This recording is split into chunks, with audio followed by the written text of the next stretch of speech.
ನೋಡಿ, ಏಳಿಂಜ ಜಾತ್ರೆ ಇದು.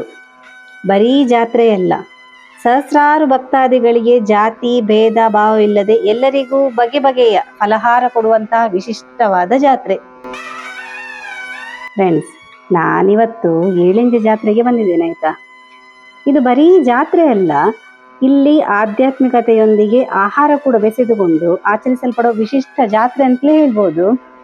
ಅಂತ ಹೇಳಿದ್ರೆ ಇಲ್ಲಿ ಜಾತ್ರೆಯ ಕೊನೆಯ ದಿವಸ ಬಗೆ ಬಗೆಯ ಭಕ್ಷ್ಯಗಳಿಂದ ಕೂಡಿದ ಫಲಹಾರ ಇರ್ತದೆ ಆಯ್ತಾ, ಎಲ್ರಿಗೂ ಇರ್ತದೆ.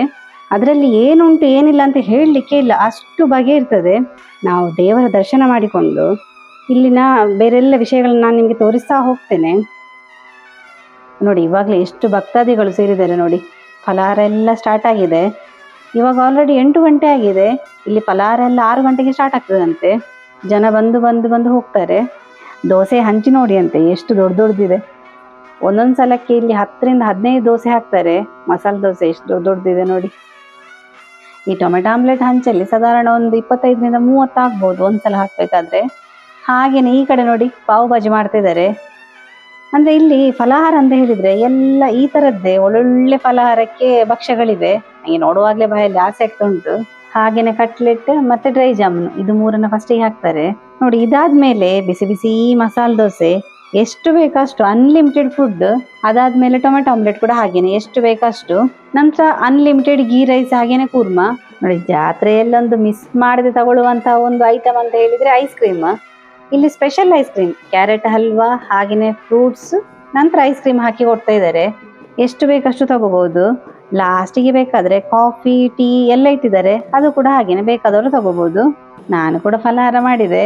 ರುಚಿಯಂತೂ ಭಾರಿ ಸಖತ್ತಿತ್ತು. ಭಾರಿ ಖುಷಿ ಆಯ್ತು ನನಗೆ ಬಂದಿದ್ದು. ನನಗೆ ಸಾಧಾರಣ ಒಂದು ಅರ್ಧ ತೆಗೆದುಕೊಳ್ಳುವಾಗಲೇ ಹೊಟ್ಟೆ ಫುಲ್ ಆಯ್ತು. ಅಂದ್ರೆ ಅಷ್ಟು ವೆರೈಟಿ ಆಫ್ ಫುಡ್ಸ್ ಇತ್ತು ಇಲ್ಲಿ. ನನಗೆ ಇಲ್ಲಿ ಗುರ್ತದ ಭಟ್ರೊಬ್ರು ಇದ್ರು, ಹಾಗೆ ಅವ್ರು ನನಗೆ ಬೇಗ ಐಸ್ ಕ್ರೀಮ್ ಕೊಟ್ಟರು. ಭಾರಿ ರುಚಿ ಇತ್ತು ಮಾತ್ರ ಐಸ್ ಕ್ರೀಮ್.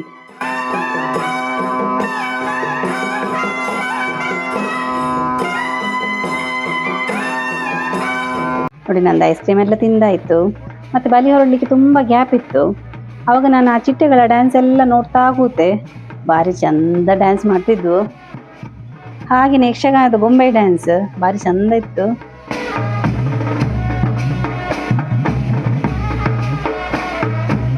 ಹಾಗೆಯೇ ನೋಡಿ, ಜೋಕರ್ಗಳು ನೋಡಿ ಅಂತೆ, ಒಂದು 5-6 ಜೋಕರ್ಗಳಿದ್ರ ಅಂತಲ್ಲಿ. ಇಡೀ ನಮ್ಮ ಜಾತ್ರೆಗೆ ಬಂದ ಮಕ್ಕಳನ್ನೆಲ್ಲ ಒಟ್ಟುಗೂಡಿಸಿ ಅವರ ಜೊತೆ ಎಲ್ಲ ಗಮ್ಮತ್ ಮಾಡ್ತಿದ್ರು. ಆ ಜೋಕರ್ಗಳನ್ನು ನೋಡಿ ಮಕ್ಕಳಂತೂ ಬಿಡ್ತಾನೆ ಇರಲಿಲ್ಲ.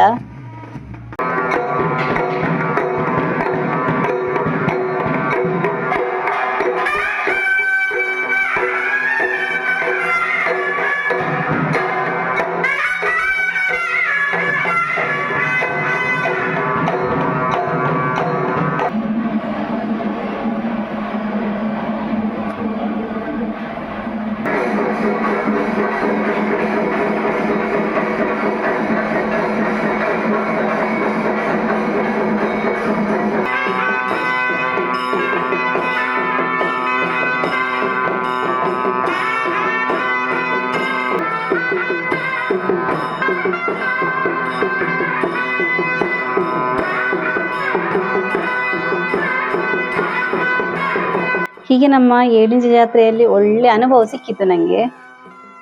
ಈ ಥರ ಜಾತ್ರೆಯಲ್ಲಾದಾಗ ಇಡೀ ನಮ್ಮ ಸಮಾಜ ಉಂಟಲ್ಲ ಒಟ್ಟುಗೂಡ್ತದೆ.